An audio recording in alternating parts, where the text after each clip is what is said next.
ladies and gentlemen. My name is Charlotte DeVos, and today I'll be going over what leadership is to me. My own theory that I have made based on the terms I have learned through the semester, through other communication classes, as well as through my own personal experience. Leadership is such a broad term used today. There are so many variations of it. People have their own definitions that mean different things based on the relationships, the situations, and so on. But this is the one I have constructed based on the things that I have dealt with and what I have seen. So, to begin, I'm going to go through the theories that have already been made that influenced my own. I will then go over my own leadership theory. I will go over the main points of my theory, and then I'll conclude everything for you all at the end. So let's begin with the three main theories that influenced my own: the path-goal theory, the leader-member exchange theory, and team leadership. Though team leadership is not exactly a theory, there are many terms and ideas used within that term and that idea that really influenced my own definition of leadership. Now, what exactly did I use in each of these three terms? Well, with the path-goal theory, I took the idea that the use of a leadership style that best meets followers and motivational needs, really focusing on how to inspire and motivate them. Next, I have the leader-member exchange theory, where I took the idea that it's centered on the interactions between the leader and its follower, really focusing on the relationships within it. And lastly, from team leadership, I took the idea that focuses on problems within the group, internal problems, or which problems need intervention, focusing on, as a whole, how the leader delves into each of the followers and the problems related to it.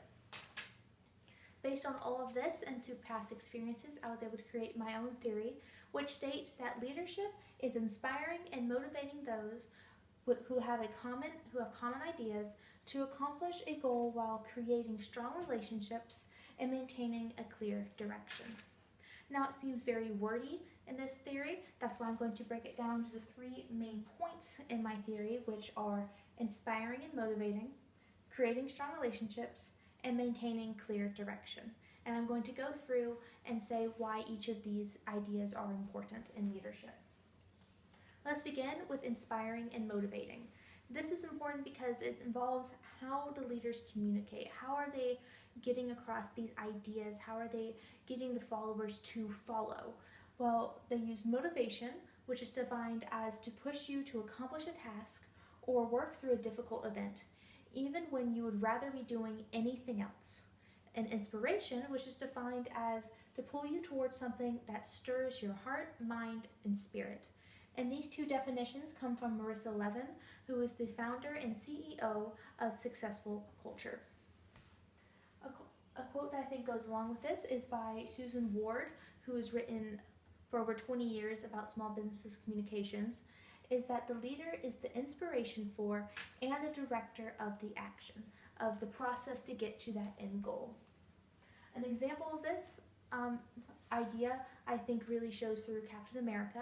Even though he is a fictional character, I believe if you've watched the films or even read the comics, you can easily see how he is inspiring towards the Avengers and also through America itself to fight against Hydra or the villain at hand.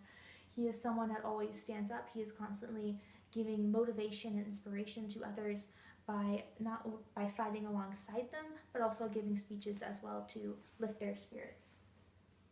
Next, my next point is creating strong relationships.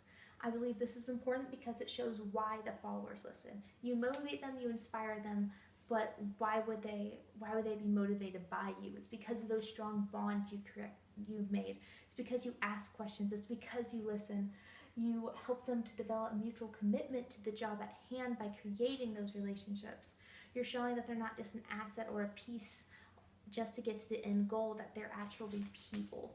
And some of these points listed here come from Scott Edinger, who is the senior contributor for Forbes magazine on leadership strategy. A quote I believe goes along with this is from Jacob Morgan, who is a writer for the Chief Learning Officer. He stated that just being able to motivate people isn't enough. Leaders need to be empathetic and connect with people to be successful. An example of this, I believe, comes from Walt Disney himself, when he was working, making his animations, making his movies, and even his own Disneyland.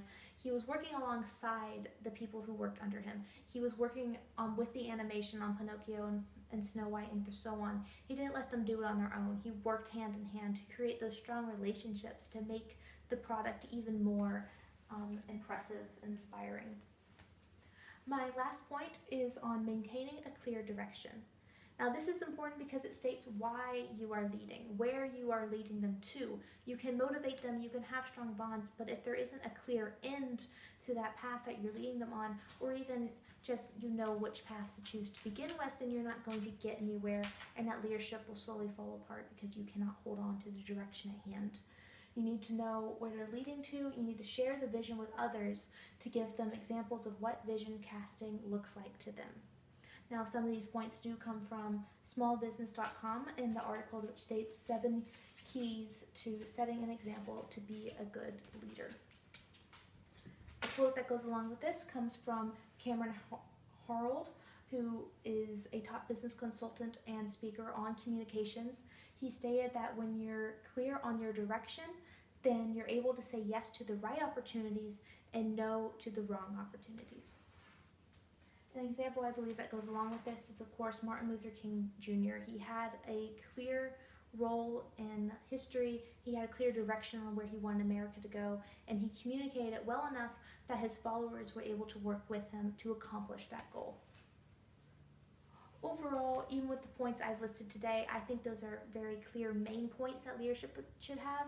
But like I said in the beginning, there are so many definitions that go along with leadership to the point where it may not exactly look like this to you. But I think it's important that you have your own definition of leadership, your own theory, so that way you can run with it and be the best leader that I know you can be. Here are my references, and thank you for your time.